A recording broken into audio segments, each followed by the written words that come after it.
rise and join us in singing the Philippine National Anthem to be immediately followed by our prayer.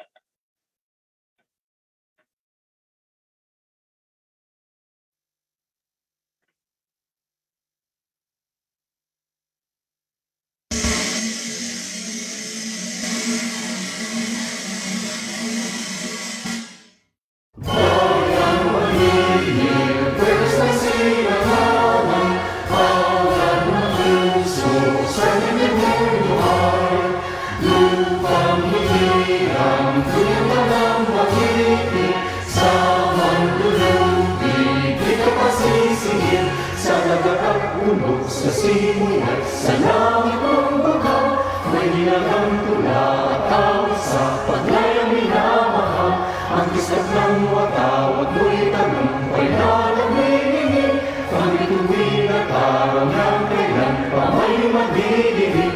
Lupa na mawawala at pagsinta, wala langit sa piling mo. Ang ligaya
Welcome to the 8th episode of the Kagitingan, the PVAO Historical Webinar Series 2021, entitled The Makapili and Other Filipino Paramilitary Groups. I am Maggie Ray Sahago. And I am Felisa Syjuco. We are your hosts for today. Now, before anything else, allow me to acknowledge the presence of the following: PVAO Administrator Yusek Ernesto G. Carolina, PVAO Deputy Administrator Raul V. Cabales, NHTP Chairperson Dr. Rene R. Escalante, NHTP OIC Executive Director Carminda Arevalo, PVB Vice President Mr. Mike Villarreal, Mount Samat EVTES Administrator Mr. Francis Initorio, Dr. Neil Marshall Santillan from the University of the Philippines, Dr. Jose Romel D. Hernandez from the De La Salle University, Dr. Archie B. Resos from the University of Santo Tomas, and Professor Marlon S. Agoy MC from the Polytechnic University of the Philippines. And right now, we have about 84 participants here in Zoom. Now, for those who were unable to pre-register, we are currently being broadcasted via Facebook Live on the official Facebook page of the Philippine Veterans Affairs Office. Before we officially begin the program, here are some reminders for all of us.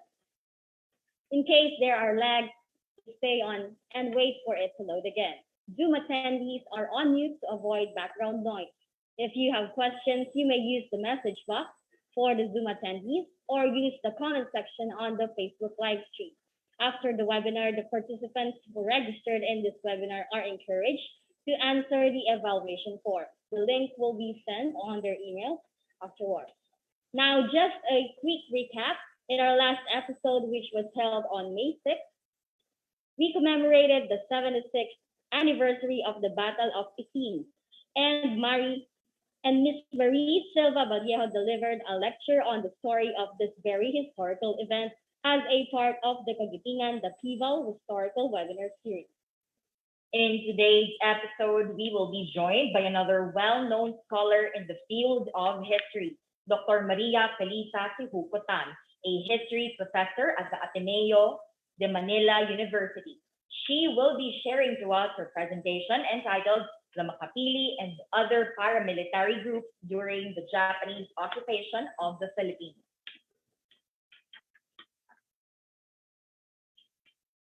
So without further ado, let us begin our program with an opening message to be given by PVAO Deputy Administrator, Asek Raul D. Caballes.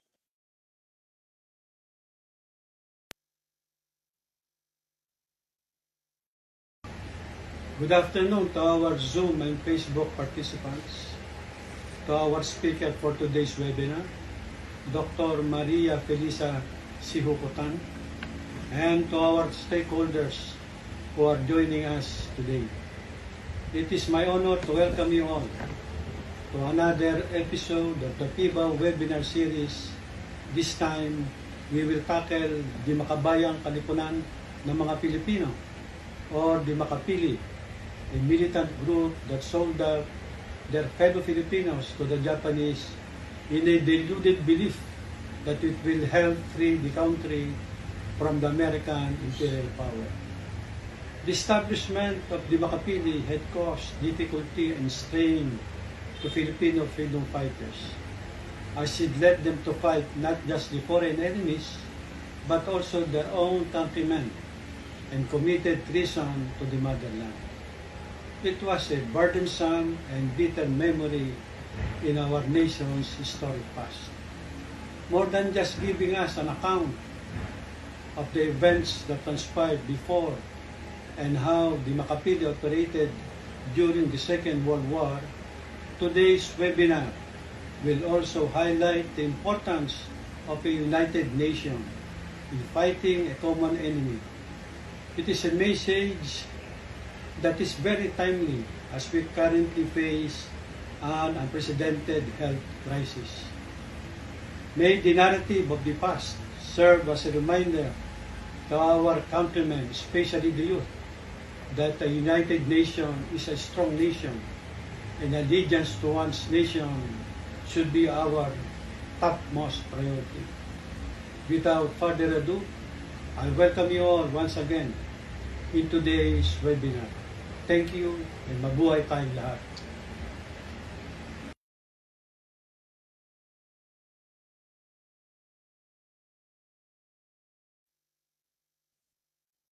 Thank you very much, Asek Caballes, for your welcoming message. For the main part of our program, we are honored to introduce our speaker for today, Dr. Maria Felisa Syjuco Tan. Dr. Maria Felisa Syjuco Tan is a Philippine historian, professor, and author, specializing in the fields of World War II and Philippine contemporary history. Though she graduated from Ateneo de Manila University with a degree in BS Mathematics, she chose to pursue her master's and doctoral degrees in history at the University of the Philippines, Diliman. She went on to teach there for around 9 years and became a senior lecturer at the Ateneo de Manila University. Her first book, entitled The Kempaitay in the Philippines, was published in 1988. It was a tribute to her father, Jose Syjuco, a survivor of World War II and the Bataan Death March. Her succeeding works focus on contemporary history, with a series highlights of Philippine history, currently comprised of 3 volumes on the Philippine post-war reconstruction, Quirino and Macapagal presidencies, and the Marcos years, respectively. A 4th volume is scheduled to be published soon, focusing on the Aquino and Ramos administration.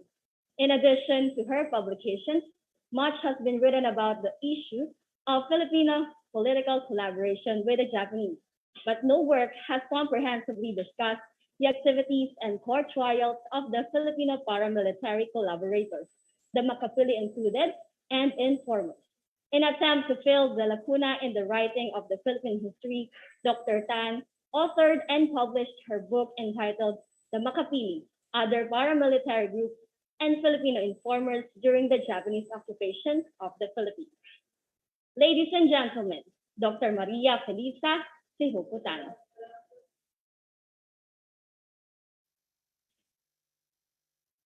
Hello everyone. My talk today would be on the Makapili and other Filipino paramilitary groups during the Japanese occupation. Okay, so let's start. During the war, there were different types of Filipino collaborators. One, probably you're familiar with this type of collaborator, would be the political collaborators. And these were those who served in the Japanese-sponsored wartime government. For example, of course, you have President Jose P. Laurel, George Vargas, Claro M. Recto, and many others. Then you have the so-called economic collaborators. These were those who amassed wealth by supplying the Japanese with strategic war materials. So many of them were engaged in the buy and sell business. And many made millions because of this kind of business. So for instance, you have the son of Vice President Sergio Osmeña, Sergio Osmeña Jr. Sergio Osmeña Jr. put up his ESO buy and sell company, which amassed millions during the occupation years, simply because he was supplying the Japanese with war materials that they needed. Then you have FC Dadarama also, who was a well-known buy and sell businessman, who also contributed to the war effort of the Japanese. Then third, you have the cultural collaborators. They work for the newspapers and magazines published by the Japanese. And these newspapers, of course, were promoting, these were propaganda, newspapers and magazines praising the Japanese. And then, of course, which is the focus of my talk today, would be on the paramilitary collaborators. These were those Filipinos who took up arms and sided with the Japanese against Filipino guerrillas. And of course, some of these were headed by professional soldiers, but not all the members were professional soldiers. But maybe they were trained, for instance, for around 2 to 6 months. And then later on, during the liberation years, they would be given arms and they would be fighting against the Americans, side by side with the Japanese. Then you have the last group, which would be the group of informers.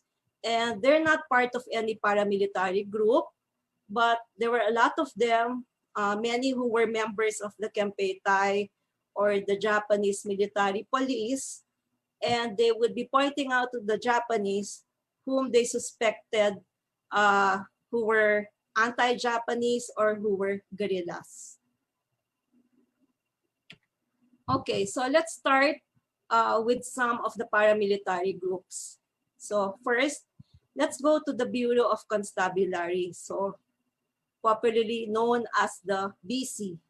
This was formed as early as January 1942, and originally it was under the Department of Interior, but actually it was controlled by the Department of Peace and Order under the Japanese.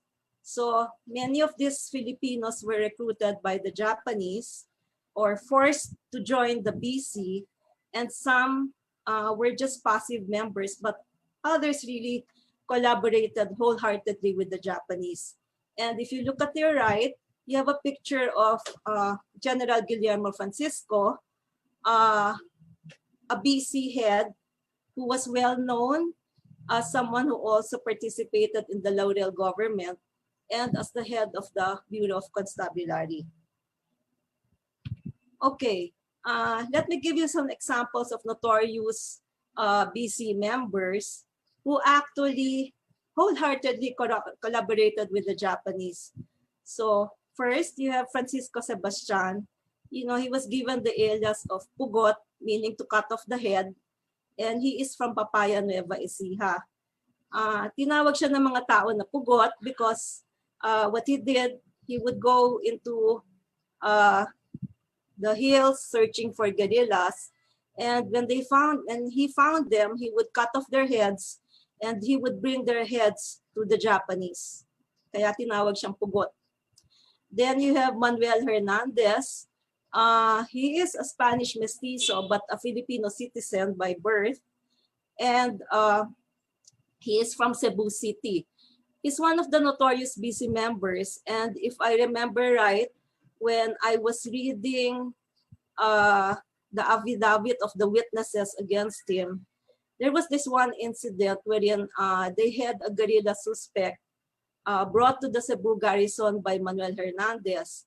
And the Japanese already actually bayoneted the suspect in different parts of his body, causing several wounds. And this Hernandez added to the misery of the suspect by again putting his bayonet on one of the wounds of the victim and screwing it in a fashion, twisting his bayonet inside the wound of the suspect, of course, which made the suspect, pass out, and eventually the suspect died. So that was how cruel Hernandez was. And then you have Erasto Batong Malake. He is a member of the Davao Kempeitai detachment, headed by a certain Japanese by the name of Matsusaki. And he wholeheartedly, told the Japanese of all the guerrillas there around the area. He arrested them. And just to show his wholehearted support, he even had a blood compact with the head of the Kempeitai detachment in Davao. Then after the blood compact, because they were supposedly, Oriental brothers, the Japanese and Batong Malake, the Japanese head, Matsusaki, even gave Batong Malake his ancestral sword as a sort of token that, they had a close relationship with Batong Malake. And he was actually praised so much by the Japanese there in Davao. Okay. Then we have another paramilitary group. Maybe you're familiar with this. They're known as the Ganap. It's founded by Benigno Ramos, the leader of the pre-Sakdal movement. So first, the group's name was, they were known as the Sakdalistas, and then later on, it was changed to the name Ganap. As you well know, Ramos was a well-known poet, writer, and orator from Bulacan, and his group was active in Luzon. Okay, let me give you an example of a notorious Ganap. His name is Emilio Bartolome. He is from Muñoz, Nueva Ecija. And, some Ganaps of that time, apart from just, being a member of the paramilitary group, they were also given political positions, as in the case of Bartolome. He was appointed mayor by the Japanese in Nueva Ecija. And the Ganaps actually in that province called the people in that province called the Ganaps, quote unquote, Sinitsitais. And it is said that Bartolome's term as mayor was a reign of terror, quote unquote. He burned the homes of those who disobeyed him. He killed the guerrillas, and he took control of the rice mills. And later, the Japanese found him too aggressive because, people really hated him that much. And he was killing a lot of people, innocent people. So eventually, the Japanese had to remove him as mayor. Okay.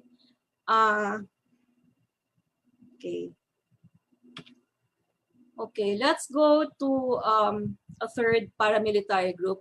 So maybe you're familiar with this term, the Makapili. And you might think that, if you mention the name Taong Bayong or Informer, all of this was, all of this would fall under the generic name of Makapili. But as you can see, there were several paramilitary groups, and the Makapili is just one of them. Okay, so if you look at your picture on the right, you see the typical taong bayong. You might think that all of these taong bayong during the Japanese occupation were Makapilis, but no. They could either be a ganap or a BC or other Filipino informers, not only the Makapili. Okay? Makapili is an acronym for Kalipunan ng mga Pilipino, or in English, the League of Patriotic Filipinos. Okay? It's founded on November 10, 1944 by the Japanese, and it was inaugurated on December 8, 1944. Former ganap members were actually incorporated into the Makapili. So you have some ganaps who were part also of the Makapili later on. And maybe you're familiar with some of these founding members. You have Pio Duran, Aurelio Alvero, Leon Villafuerte, Jose Baluyot, Pablo Capa, and Antonio Belisario. Later on, Benigno Ramos and Artemio Ricarte also participated in recruiting people into the Makapili. So let's go to just one of the members, the more popular one, Pio Duran. He is from Ginubatan, Albay. He is a lawyer, an educator. In fact, he was an assistant professor at the UP before the war, and he's also a businessman. Now, if you look at his pro-Japanese inclinations before the war, he wrote a book on which was entitled Philippine Independence and the Far Eastern Question. And in this book, if you read it, it shows his pro-Japanese inclinations because he was actually advocating before the war for a Filipino-Japanese alliance. And he even said that the American-controlled newspapers here in the Philippines during the Commonwealth period were actually maligning the good name of the Japanese. And he said this was just American propaganda, and it's not true that the Japanese were warlike people. He also believed in the Japanese Navy and said that if there was a country that would defend the Philippines against invaders, it would be the Japanese. So even before the war, he was already showing his pro-Japanese stand, and much more so during the war, as being a founding member of the Makapili. Okay, so let's go to some examples of notorious Makapilis. You have a group, they call themselves the Borong-Borong Makapilis. There are actually around 80 of them in Rizal province. And they're called Borong-Borong because they were named after their leader, Agaton Martin. His alias was Borong-Borong. And they were very active in the province of Rizal, arresting victims, torturing them, subjecting them to a lot of threats, and even killing them later on afterwards. And after the war, actually only 30 of them were captured by the Americans and were brought to trial. So not all the 80 members, they did not find all the 80 members, but only 30 from the 80 members, including the leader Agaton Martin. Then you have Galiciano Villanueva from Santo Tomas, Batangas, and Teodoro Barameda from Lipa, Batangas. So I cited these two because actually, if we go to the end of this talk during the trials, these were actually the only two paramilitary collaborators who were sentenced to death, approved by the Supreme Court later on. So imagine from around maybe 3,000 to 5,000, collaborators, only these two were sentenced to death and approved. And they were killed, I think, for instance, Barameda was killed by electric chair later on. So I'll discuss this later on. Then you might think that there were only male members of the Makapili. There were even women members. And an example would be Salud Algabre, also from the province of Rizal. So you might wonder what woman Makapili would be doing. So Algabre actually was asked by Benigno Ramos to just take care of the Makapili plantation in, there was actually a Makapili plantation in one of the districts of Rizal. And Algabre was actually given a pistol so that she can guard themselves, and she had to supervise the planting of the laborers in that plantation, that they were doing their jobs well, and then she would have to report this to the head of the Makapili in that area. So both women, there were both women and men Makapilis, just to give you an example. Okay, so this is a picture of the Borong-Borong Makapilis. I hope you can see it. It's from the Manila Times. And this was a picture of those who were arrested. And this was during their trial before the People's Court. So the one standing is Agaton Martin, better known as Borong-Borong. Okay, so the previous groups that I discussed, especially the Makapilis and the Ganap, were actually only active in Luzon. But these groups also had their counterpart in the Visayas area. So let's give you some groups, that were active in the Visayas, and maybe not many of you are familiar with these groups. So one, you have the Coastal Defense Corps. This was formed in Iloilo, and the members wore the uniform of Japanese soldiers. And then you have the so-called Standing Army. This group is from Negros Occidental. It's headed by a certain Japanese by the name of Captain Yamaguchi. Then third, you have the Loyal Blood Party. This was formed in Cadiz, Negros Occidental. It's headed by a certain Sergeant Say. Okay, so their behavior were just like those of their counterparts in the Luzon area. They would torture the victims, report them to the Japanese, and participate later on in the killing of some of these victims. So they're just birds of the same feather with their counterparts in the Luzon area. Then there were also groups in Mindanao. For instance, you have the Tetuan Volunteer Guards. They're active in Zamboanga City. They're first headed by a certain Roman, and then later by a certain Bruno Soriano. Then you have the Kaigun Jutay, also in Zamboanga City. And unlike the others which were attached to the Japanese military, this was attached instead to the Japanese Naval Headquarters. It's sponsored by the Japanese, and it was created by a Spanish Filipino who was a Spanish mestizo, who later on was a Filipino citizen by the name of Miguel Moreno. The members were always armed.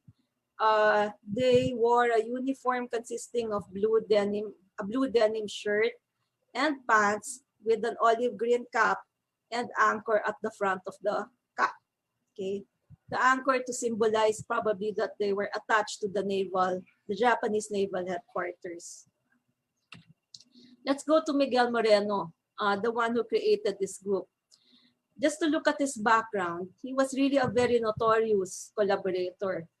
He was an ex-convict at the San Ramon Penal Colony in Zamboanga. And during the Japanese occupation, the Japanese gave him so much power that he had absolute control of the penal colony. The people would know him as the quote-unquote terror of Zamboanga. And to give an example, Moreno was responsible for the massacre of Otto Gale, who was a German-born Filipino citizen, and his family at the Patalon Coconut Plantation in Zamboanga.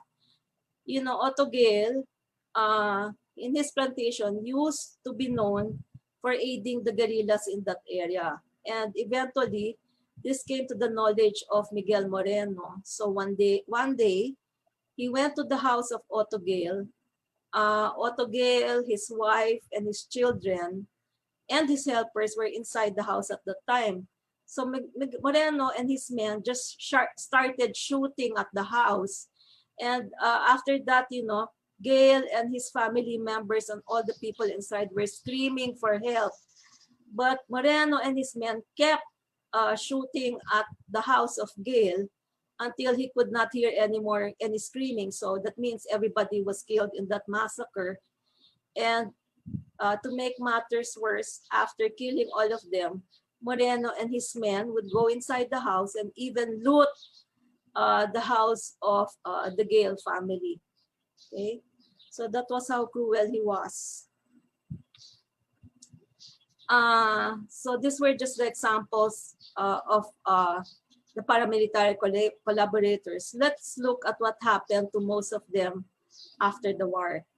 So after the war, you would have this issue known as wartime collaboration. Collaboration after the war was equated with the crime of treason. And it was the first time that we would have, treason cases. This is cited in Article 114 of the Revised Penal Code of the Philippines. A People's Court was formed by the Osmeña government, and an Office of Special Prosecutors formed with it on September 25, 1945. Now, the court had 5 divisions that could hold sessions in Manila and other provinces in the Philippines. So, for instance, a People's Court would be formed in Manila. Another one, for instance, would be formed in Cebu to try those who were active in the Visayas and Mindanao area. So the sessions would usually be held simultaneously here in Manila and in the Visayas area. Now, the budget was very low. The budget allotted to the court was around only 1 million to 1.4 million. And this would be later on just reduced as time would go on. And there were only 24 to 25 prosecutors for over more than 1,000 collaboration cases. So in fact, they say the salary of a prosecutor was so low, I think it was only around 7,200 pesos annually or yearly.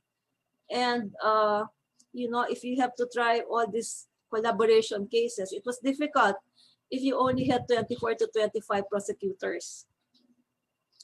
And the budget, of course, you had to use the budget to pay for the judges of the People's Court, for the furniture, transportation of the witnesses, and salary for these prosecutors. It was not enough.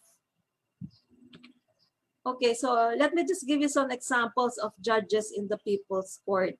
So here in the left, you have pictures of them. You have Leopoldo Rovira. Then you have the second one, Fortunato Borromeo. You have Manuel Calleja and Tiburcio Tancinco. And there were several others. So usually, most of them were judges before the war, or judges of the Court of First Instance.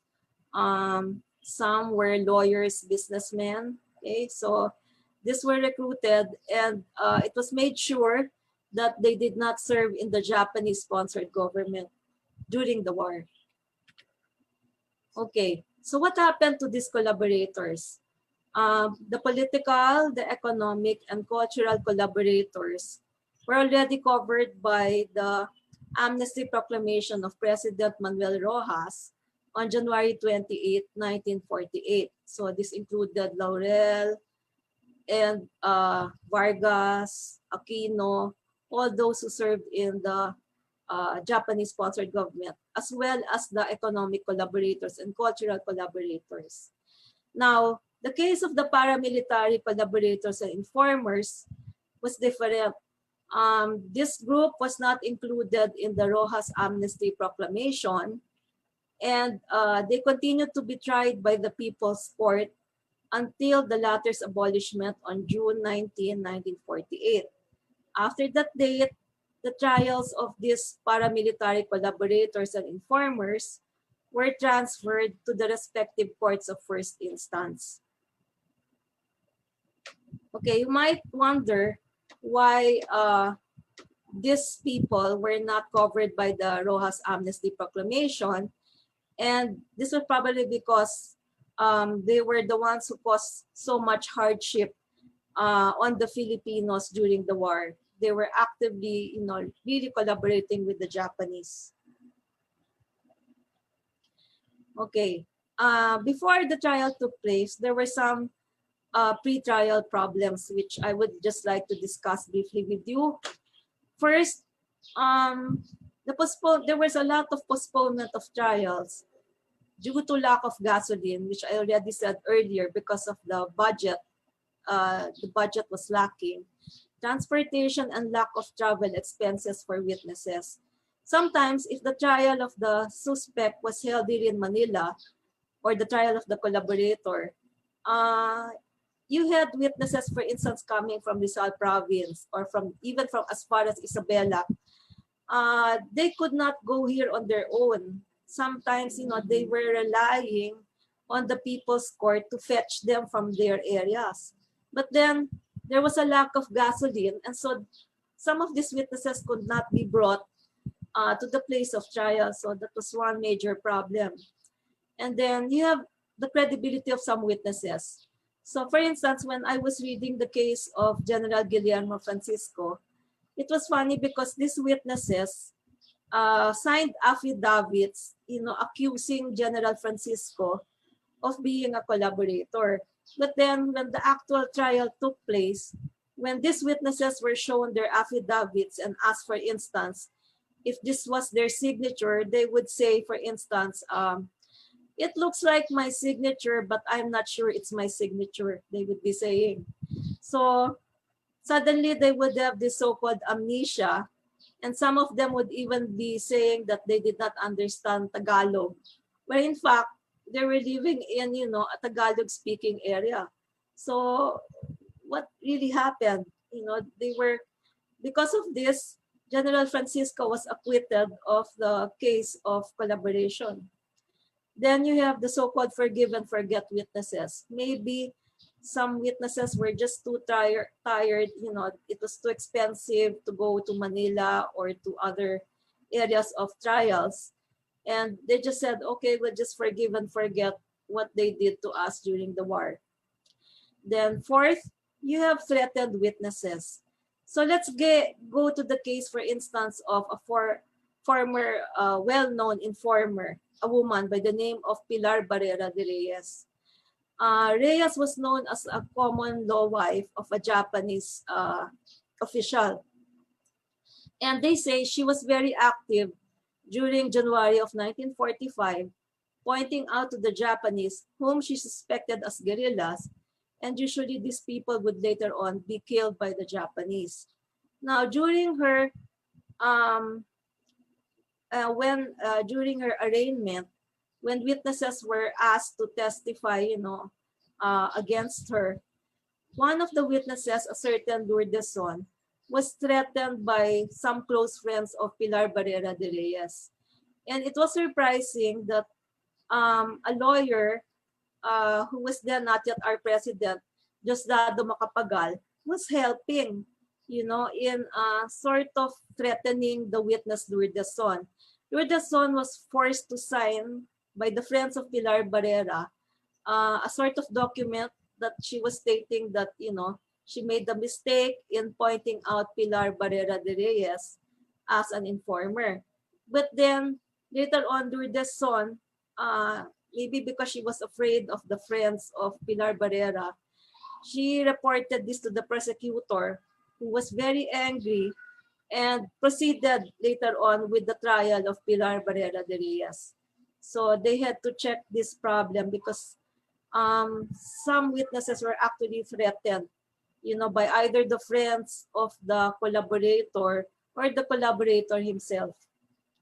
Then fifth, you have the prolonged detention of some collaborators. So in fact, some cases were actually allowed to lag for some time until, some of these collaborators who were in prison would, appeal to the People's Court, please try our cases so we can, know if we are, we are already pardoned by the court. And so they would be lagging, in prison, staying in prison for a long time. And this was one of the problems because there were not enough prosecutors to try these cases. Then 6, you have the refusal of some witnesses to sign sworn statements. So what does this mean? For instance, some witnesses were very, talkative. They would say, this person collaborated, he killed many guerrillas and so on. But then when they were made to sign an affidavit, they refused to do so. And some would say, maybe the collaborator would, later on go against them, try to kill them. So they were afraid. They talked, yes, they talked, but they would not sign an affidavit. Then 7, you have the personal revenge of some witnesses. So some witnesses would just, because they had a grudge against a certain suspected collaborator, they would point this out to him. And the suspected collaborator would then have to find people who would, say that he actually did not collaborate with the Japanese during the war. And then they would only find out later on that some witnesses, were just taking personal revenge against this collaborator. Okay, so but despite these pre-trial problems, some trials actually, proceeded. Okay, so the cases were allotted to judges, to the judges, and this was done by lottery. And because it was done by lottery, you don't have any uniform set of guidelines during the trial. So for instance, there is this so-called two-witness rule that 2 witnesses should have been there when the suspected collaborator did an overt act. So for instance, if the collaborator, let's say, tortured a victim, 2 witnesses should have witnessed that. But the guideline was very vague, and some judges had different interpretations of this 2-witness rule. So for instance, some judges would say that the 2 witnesses should have seen the overt act done by the collaborator at the same time, at the same day, at the same hour. So that exact. And other judges would say it did not have to be, the same time because maybe the witness already forgot the same time. But as long as 2 witnesses saw that the act was done by the collaborator, then they would admit that as evidence. So in the case where when you have to have an exact hour, an exact date, and because this could not be fulfilled by the witnesses, usually the collaborator would be acquitted just because the judges interpreted the 2-witness rule in that manner. Okay, and then many death sentences were actually imposed by the People's Court on the paramilitary collaborators and informers. So for instance, for Miguel Moreno, who should have been given the death sentence, actually the People's Court gave him the death sentence, but then it was the Supreme Court who did not like to approve the death sentence. And there were a lot of these cases wherein the Supreme Court just refused to confirm the death sentence and just make it to reclusion perpetua. In the case of Miguel Moreno, I think Moreno had friends with the higher ups. In fact, he wrote a letter to President Rojas saying that he was even responsible during the war for the release of President Rojas when Rojas was imprisoned by the Japanese. And so he was saying, if you tell the court, for instance, that they don't give me the death sentence anymore, then I will cooperate with you after the war to search for maybe those who were against your government. So I don't know, I did not read the response of President Rojas, but it seems that the Supreme Court later reversed the decision of the People's Court, the death sentence on Moreno, and instead made it reclusion perpetua. Okay. In the case of Pilar Barrera de Reyes, she, I think, had a lot of friends also. So in fact, the People's Court gave her a life sentence, but then the Supreme Court reversed it later on and acquitted Pilar Barrera de Reyes. in spite of the evidence, against her. Okay. As I said, there were only 2 Makapilis who were sentenced to death of all these collaborators and informers by the Supreme Court. In the case of Teodoro Barameda, the People's Court gave him the death sentence, and this was the first one that was approved, the only one approved by the Supreme Court. Feliciano Villanueva, actually, his case was also later on approved by the Supreme Court. So only these two Makapilis. They were actually poor Makapilis. They participated in the massacre of victims in the province of Batangas. But then, how different were they from Miguel Moreno or from other paramilitary collaborators who also participated in the massacre of their own countrymen? So these two were just the ones singled out. Okay. And fortunately, for those who were not given the death sentence, or they were just waiting there for to finish their punishment, on July 4, 1953, President Elpidio Quirino decided to give an executive clemency on the paramilitary collaborators and informers. Okay, so supposedly that executive clemency would close the case of collaboration on these collaborators. But then, the stigma of just being a Makapili would remain on that person, even let's say if the person was not tried in the court, long after the war had ended. And I could see this from a personal, experience, because at that time, around the 1980s, we had a family driver who survived the Japanese occupation. And I wanted to interview him on his activities during the war. But then he was hesitant to talk about it. And I only found out later on that he was a Makapili during the war. And he was ashamed, to talk about his activities as being someone who was pro-Japanese. Okay, so this is the end of my talk. And actually what I did was just to summarize the contents of my book here, which was published by the Philwar Foundation of Desiree Benipayo. Okay, so if you want to read the details of what some of these informers and paramilitary collaborators did, you could get a copy of this book from Desiree Benipayo or from Philwar Foundation. Thank you very much.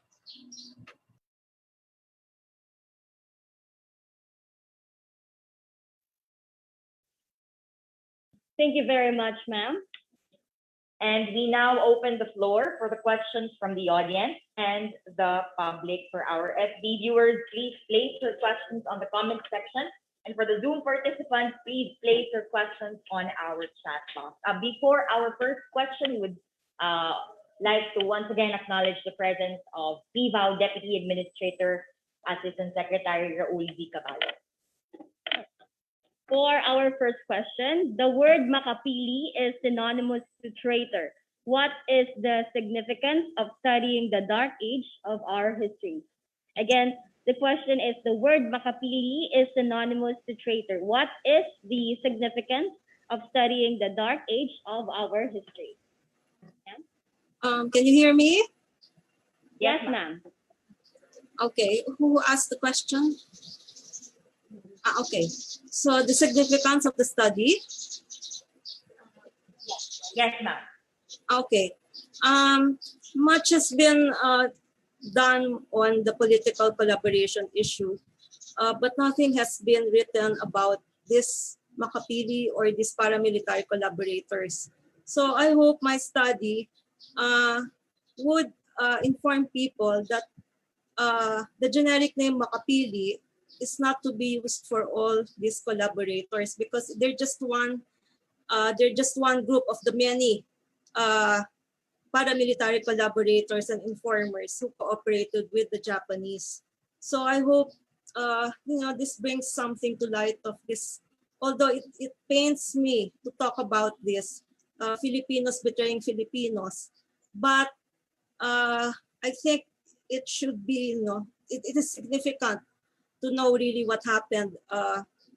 Although this is the dark side of, the occupation years, I think it is significant to know about this. Indeed, ma'am. Thank you very much for that. Now, for our next question, this is from Adrian, one of our Zoom participants. He asks, what happened to different trials or the thousands of collaboration cases if the prosecutors were only 24 to 25? As I said in the presentation, I'm referring to all the trials, political, cultural, economic, paramilitary, wherein I think there were around 5,000 to 6,000 cases. So many of these trials, especially for the first groups that were pardoned by President Rojas, actually some went through, but then they were pardoned immediately, they were amnestied. So that gets rid of them. And then you're just left with the paramilitary collaborators, and some lingered in jail, but some trials actually pushed through, as I mentioned in my talk. So eventually they would also be pardoned by President Quirino later on. So supposedly that does away with, proceeding with the trials of these collaborators. And as I said, first the People's Court tried the collaborators, and then when the Rojas group, the Rojas presidency pardoned the political, economic, and cultural collaborators, the trials of the Makapili and the paramilitary collaborators and informers went through under the People's Court, and then when the People's Court was abolished, it was handed to the different courts of first instance until they were pardoned by President Quirino later on. All right. Thank you so much for that, ma'am. Moving on to our third question. How did the guerrillas react to the paramilitary collaborators during the Japanese occupation? Well, they were very angry, and there were stories, of course, of guerrillas hunting ganaps, hunting makapilis, and killing them later on. So the guerrillas were very angry at them. Okay, ma'am. Thank you. Next question, ma'am, is from one of our Zoom participants. Hello, good afternoon, Dr. Maria Felisa Syjuco Tan. I am Rusty Leanne B. Benitran from USC Cebu City. I would like to ask about kay Pedro Lopez, a prosecutor from Cebu. Did he participate for the war for the war trials after World War II in Manila? Because I also heard from the talk of Dr. Ricardo Jose about his participation in Tokyo war trials. So are there any evidences that he became a collaborator? I'm sorry, but I have not encountered his name in the numerous trial records that I examined. I did not encounter his name. I'm sorry. I did not see his name there. That's okay. Okay, now moving on to our next question. This is from Sir Renato Pelorina. The presentation is a sort of enumeration of the people who served the Japanese during the war. How do we, for example, look at them, the Makapili Ganap and other paramilitary groups today as Japanese collaborators? Do we condemn or praise them for what they have done before? We want to know your position as a historian. Personally, this is just my own opinion. Definitely, I will not praise them. I think if the trials really went through, I think some of them really deserve the death penalty. But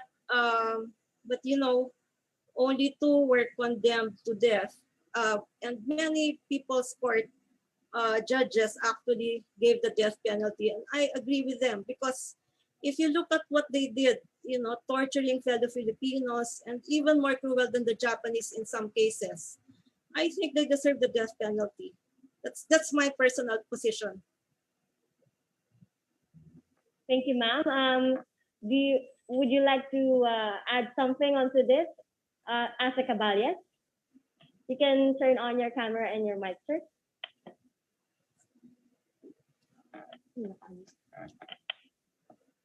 Sir, you're still on mute.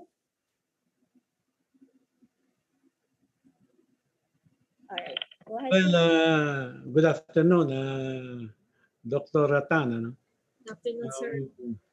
My father is also a World War II veteran.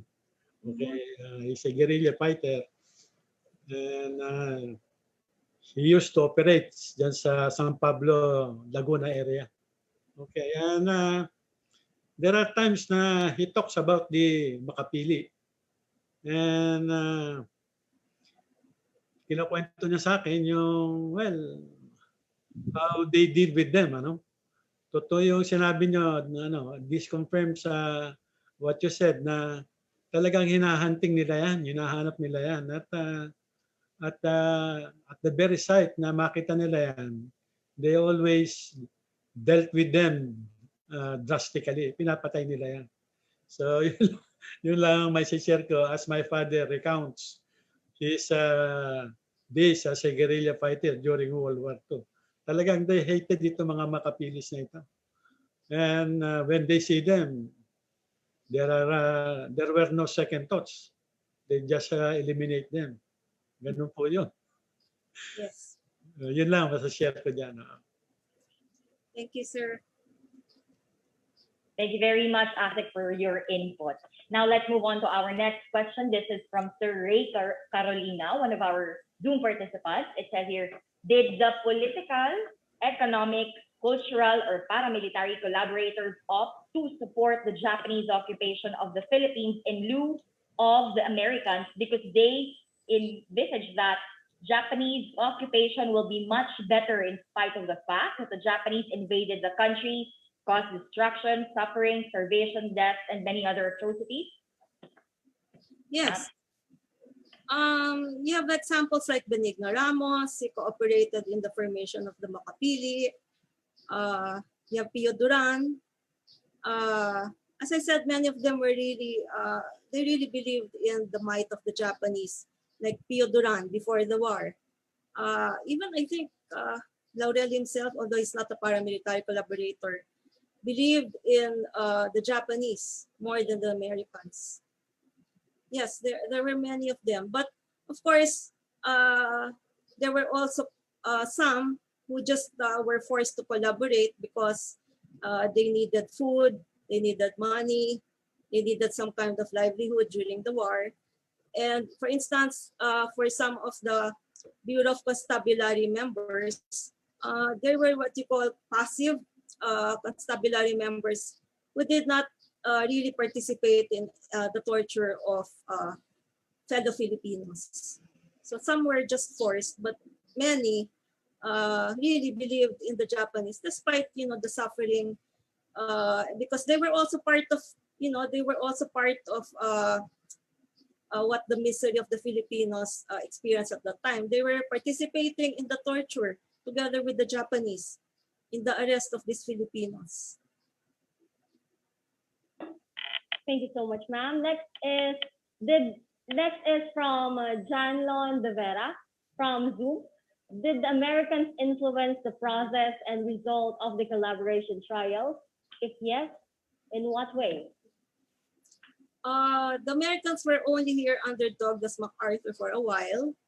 And in the beginning, the head of the counterintelligence corps wanted right away to arrest those who collaborated with the Japanese. But then the government under President Osmeña, since his own son was an economic collaborator, he wanted to go easy on them. But then, if you know your history, I think in the beginning, the US was pressuring the Osmeña government to form a court to try the collaborators because this was our first time to, handle treason cases. And some did not even look at it as treason from the point of view of some politicians during the war. Okay, so the Americans were trying to pressure the government, but later on, they just left us and just made us be the Filipino government handle these cases of collaboration. In the beginning, yes, they were pressuring us, but later on, under President Harry Truman, later on, they saw no need anymore of pressuring us, and it was left to our own. And so after that, you see Rojas amnestying the collaborators, and then you see Corino also amnestying the collaborators, despite the fact that the whole family of President Quirino, almost all of his family members, were killed by the Japanese during the war. Thank you very much, ma'am. Next question. This one is from Bobby Ray Atmosfera. Are the Nantoku Filipinos and other Southeast Asians sent to Japan as scholars during the Japanese occupation considered as collaborators? Are there any local narratives that discuss on these and what happened to them after?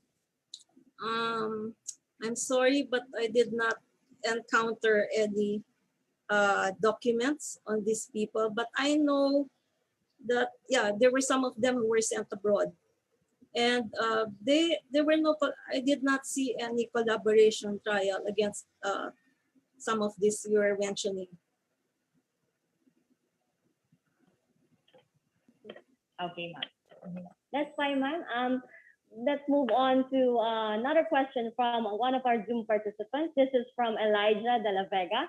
I have a question lang po. Are most of these paramilitaries received any benefits for their collaboration by the puppet government established?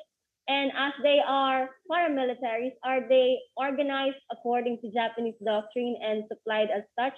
Or are they treated as some sort of second-rate unit beside the standard Japanese occupation force? No, they were actually given salaries, and there was even a kind of training for this Makapili group. They were also given uniforms similar to that of their Japanese counterparts. So I think they were treated very well by the Japanese. In fact, many were, enjoying this privilege of having, some salary, wearing the uniform of a Japanese military officer, of a Japanese soldier, and then, going around, being proud that, they were supporting the Japanese.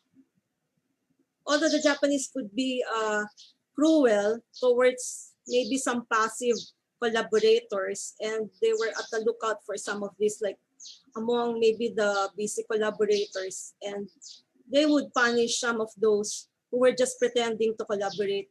Sometimes they would find out later on that this collaborator was not really wholeheartedly collaborating. But these were just few instances. Many of them that I've read in the documents really participated, with the Japanese war effort. Okay, ma'am. Thank you very much. Another one from Miss or Mr. Arnie from Zoom. Good afternoon po. If I remember it right, it was Pio Duran who said that the Japanese were not really violent. Rumor has it that it was the Koreans who were also colonized by the Japanese during the war. Were the ones violent as well. What's your position on this matter? According to the Japanese, this was just propaganda. On the part, there was this one Japanese author who wrote a book. I could not remember the title right now. I think it's called Warren. It's just written by one Japanese journalist. And when he was interviewing some Japanese who lived during the war, he was saying that this was just a propaganda by some Japanese, so that the blame would be placed on the Koreans and not the Japanese. Okay, so I think it was really the Japanese who were doing the tortures. Maybe some Koreans who were incorporated into the Japanese army, but sometimes you can't really tell if these were real Koreans or Japanese, because According to one Japanese that I interviewed, a Japanese historian, when a Korean was recruited as a soldier in the Japanese army at that time, his surname was changed to that of Japanese, so that, if you look at the roster, you would think that, all of these people were really Japanese citizens. So I would like to believe that sometimes this is just a propaganda on the part of the Japanese, so that the blame would be placed more on the Koreans than on them. Thank you, ma'am. Before we proceed to our next question, we would like to acknowledge Sir Obet Pagdanganan, the National President of the Boy Scouts of the Philippines. Next one is another participant from the... Hello, sir. Good afternoon. Yeah, I've been listening. Thank you very much. Learning a lot. Sorry I was a little bit late. So happy to be here. Thank you. Thank you. Regards to everybody. Thank you, ma'am. Thanks to the speaker. All right, sir. Thank you, sir. So our next question is from Zoom again. It's do we have any ideas what the borong-borong came from or stand for? As I said in the talk, borong-borong is just a nickname for the leader, Agaton Martin. They just call them borong-borong. I don't know if borong-borong is a place or anything significant. It did not mention that. They just call them borong-borong. By the way, that question was from Rizaldi Mamwad of Mount Samat National Shrine. Okay. I think this is our last question for this afternoon. This is from Kiefer Zachary Hype or Hipe from Zoom. How effective or ineffective were these paramilitary units in hampering the Philippine Liberation Campaign of 44 to 45? Did they also participate in major atrocities during the Battle of Manila? Yes, they did.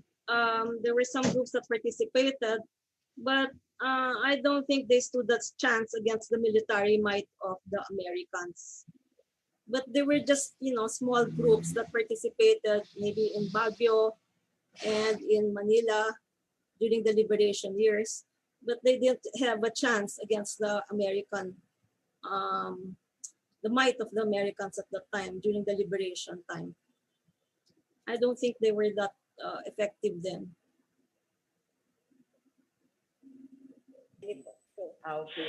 Thank you very much for answering the questions, ma'am. I think that's the last of our questions. No more from FB and no more from Zoom. Okay, ma'am, do you have anything else you would like to tell or to say to our Zoom participants and the FB viewers before we officially end our Q&A? I would like to thank personally PVAO for inviting me in this webinar series. And I would like to thank everyone who came to the Zoom meeting and those for the FB Live. Thank you so much for coming and listening to my talk. Actually, this is just, I would actually say this as my first contact with the outside world. I've been here quarantined in my house for so long because, I'm still afraid to go out because of the pandemic. And I'm not even teaching online now. So this is really my first webinar and my first contact with the outside world. Thank you so much for coming and participating. Thank you very much for that, ma'am. And we will be looking forward to your next book. I know every one of us is very excited for that. And that's it. Thank you very much. We are now officially closing our open forum. Thank you very much, everyone, for participating in our Q&A and for sending in your questions. Thank you very much, Dr. Tan, for responding to our viewers' questions. Yes, ma'am. And as we now near the end of our program, let us have PVAO's Administrator Undersecretary Ernesto G. Carolina for his closing remarks.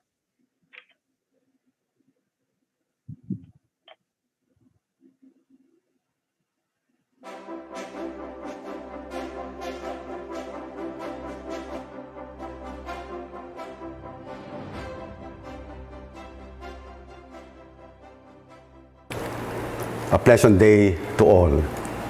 Today, we have explored the historical background of the infamous pro-Japanese Filipino informers during the Second World War, who were notoriously remembered for turning in fellow Filipinos to the Japanese by pointing at suspected guerrillas with their heads covered with a bayong.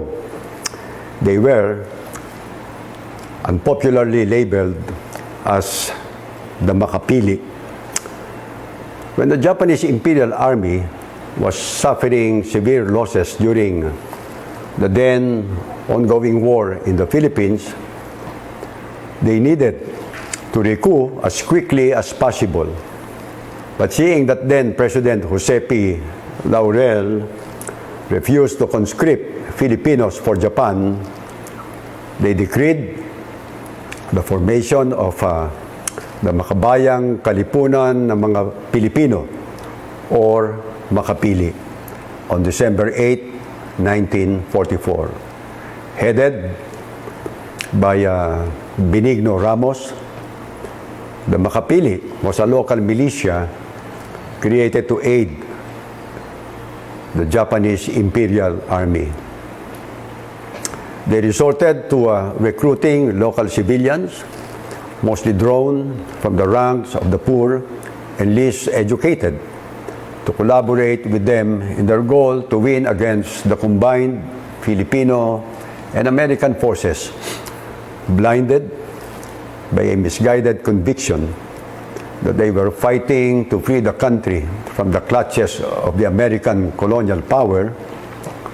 The Makapili committed treason by selling out their fellow Filipinos as they served as spies working for the enemy, thereby inflicting distress and torment to the public, especially to the Filipino freedom fighters. Indubitably, such display of betrayal wreaked havoc and caused division among the Filipinos. As the Filipino guerrillas carried their duty of fighting to defeat the Japanese army, they were also burdened with the task of eliminating the serious threat posed by the Makapili.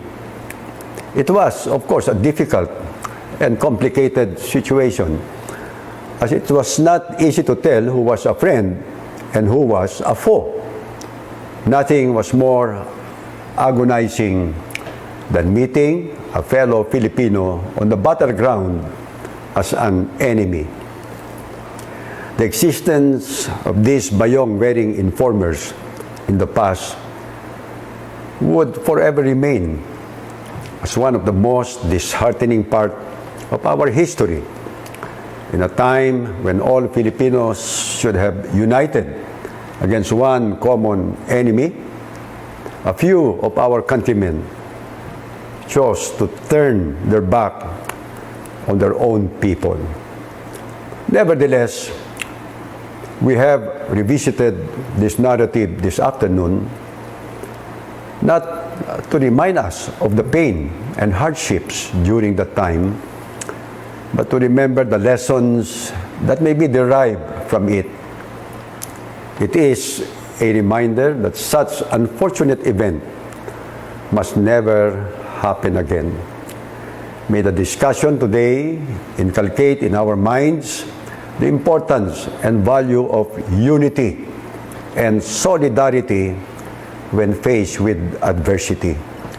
Lessons befitting our current situation as we fight the COVID-19 pandemic. As I close my message, I would like to express my sincerest gratitude to our partner institutions and to our esteemed speaker today, Dr. Felisa Syjuco Tan from the Ateneo de Manila University. And to our Zoom participants and Facebook viewers, we hope that this afternoon's webinar have stirred in us a certain craving for more knowledge about our history. We look forward to seeing each other in our next webinar episode. Thank you and God bless. Mabuhay ang mga veterano, mabuhay ang Pilipinas, mabuhay tayong lahat.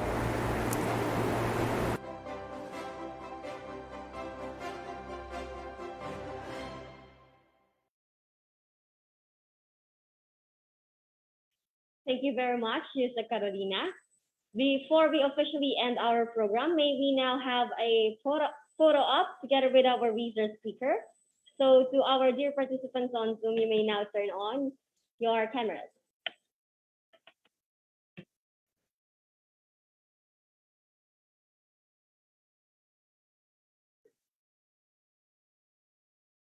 All right, we'll start off with the first batch. Okay. Next.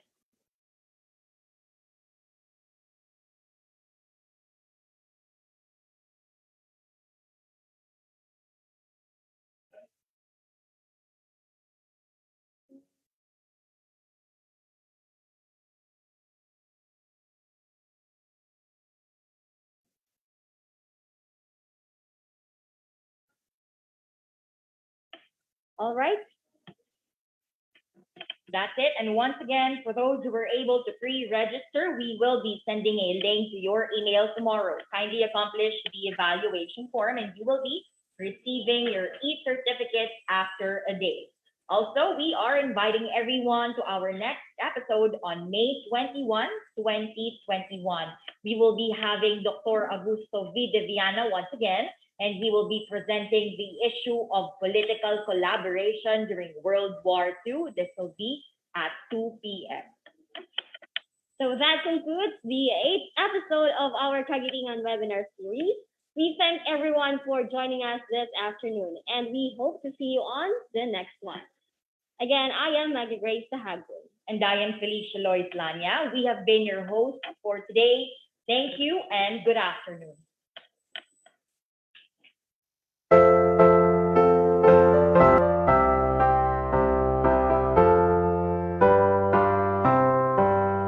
Viva